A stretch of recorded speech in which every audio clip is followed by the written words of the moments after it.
আমি স্পষ্ট ভাষায় জানিয়ে দিতে চাই, গণহত্যাকারী আওয়ামী লীগের অপরাজনীতি বাংলাদেশ থেকে চিরতরে নিষিদ্ধ ঘোষণা করতে হবে। অহংকার করবেন না, আল্লাহ ছাড় দেয়, ছেড়ে দেয় না। অহংকারীদের পতন অনিবার্য। অতিরিক্ত অহংকার করলে দিল্লি থেকে বাংলাদেশিদের তাড়াতে হবে না, পৃথিবীর মানচিত্র থেকে হিন্দুস্তানকে তাড়িয়ে দেব। আপনারা শেখ হাসিনাকে দেখে মনে হয় কিছু শিখতে পারেন নাই।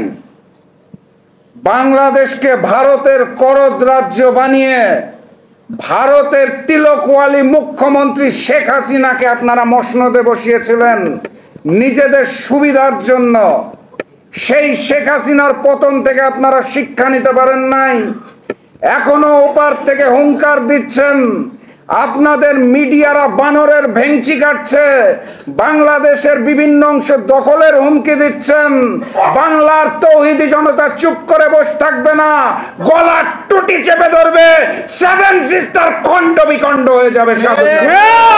গতকালকে ভারত থেকে নরেন্দ্র মোদী আমাদের ইউনূস সাহেবকে নতুন বছরের শুভেচ্ছা জানিয়েছে।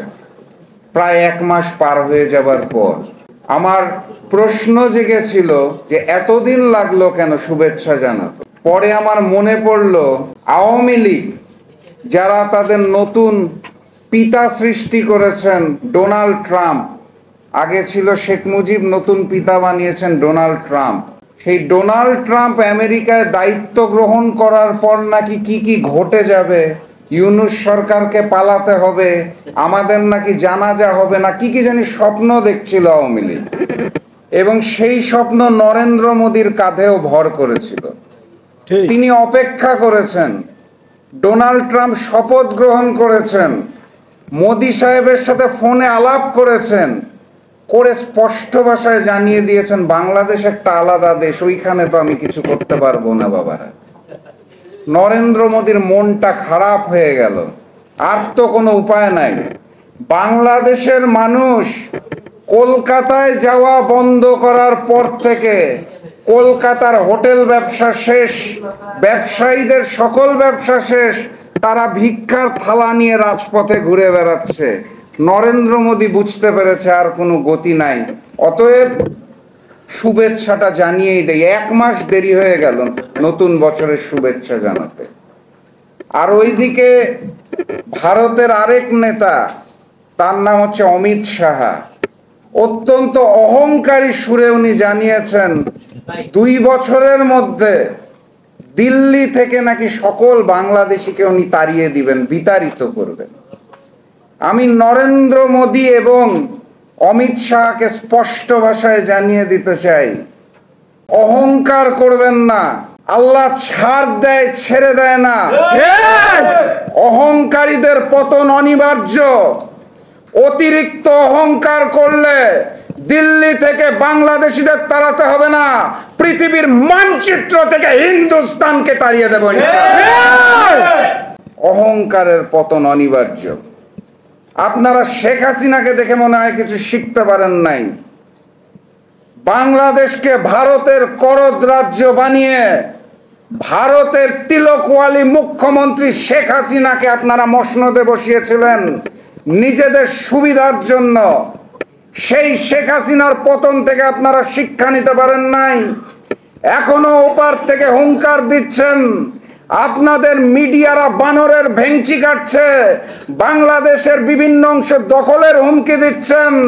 বাংলার তৌহিদি জনতা চুপ করে বসে থাকবে না, গলার টুটি চেপে ধরবে, সেভেন সিস্টার খণ্ড বিখণ্ড হয়ে যাবে। ভারতের গণেশ উল্টে গেছে, বাংলাদেশের দিকে আর ওই চোখে তাকাবেন না। সীমান্তে হত্যা বন্ধ করুন। তৌহিদি জনতা রক্ত দিতে শিখেছে, নারায়ে তাকবীর আল্লাহু আকবার বলে রাজপথে নামবে। প্রয়োজনে ভারতকে পাল্টা জবাব দেওয়া হবে ইনশাআল্লাহ। সংগ্রামী সাথী এবং বন্ধুগণ, একটা মানুষ যখন আরেকটা মানুষকে খুন করে, তার যখন বিচার হয়, খুনের অপরাধে যখন ফাঁসি দেওয়া হয়, সেইটাকে অপরাধের বিচার বলা হয়, আরেকটা খুন বলা হয় না। আওয়ামী লীগ এবং ফ্যাসিস্ট শেখ হাসিনা ফ্যাসিজমের মাধ্যমে, স্বৈরতন্ত্রের মাধ্যমে বাংলাদেশের মানুষের গণতন্ত্রকে যেভাবে হরণ করেছিল, ভোটাধিকারকে যেভাবে হরণ করেছিল, তিনটি জাতীয় নির্বাচন হতে দেয় নাই, সেই আওয়ামী লীগকে যদি আমরা নিষিদ্ধ করি, সামনের নির্বাচনে অংশ না নিতে দেই, তাহলে সেটাকে ফ্যাসিজম বলা যাবে না, সেটাকে বলতে হবে তাদের ফ্যাসিজমের বিচার। ঠিক, কথাটা কি বোঝা গেল না অস্পষ্ট?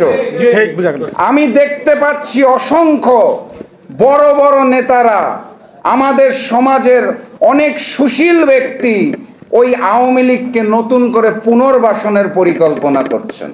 ঠিক, অনেকেই এখন গণতন্ত্রের কথা বলছেন, ভোটাধিকারের কথা বলছেন, বৃহৎ হৃদয়ের কথা বলছেন। আমি স্পষ্ট ভাষায় জানিয়ে দিতে চাই, গণহত্যাকারী আওয়ামী লীগের অপরাজনীতি বাংলাদেশ থেকে চিরতরে নিষিদ্ধ ঘোষণা করতে হবে। ওই আওয়ামী লীগের ভোটাধিকার বন্ধ করতে হবে। তারা তিনটি জাতীয় নির্বাচনে বাংলাদেশের মানুষকে ভোট দিতে দেয় নাই। তারা কোন অধিকারে আগামী নির্বাচনে অংশ নিতে চায়? কোন অবস্থায় আওয়ামী লীগ ভোটে অংশ নিতে পারবে না ইনশাআল্লাহ।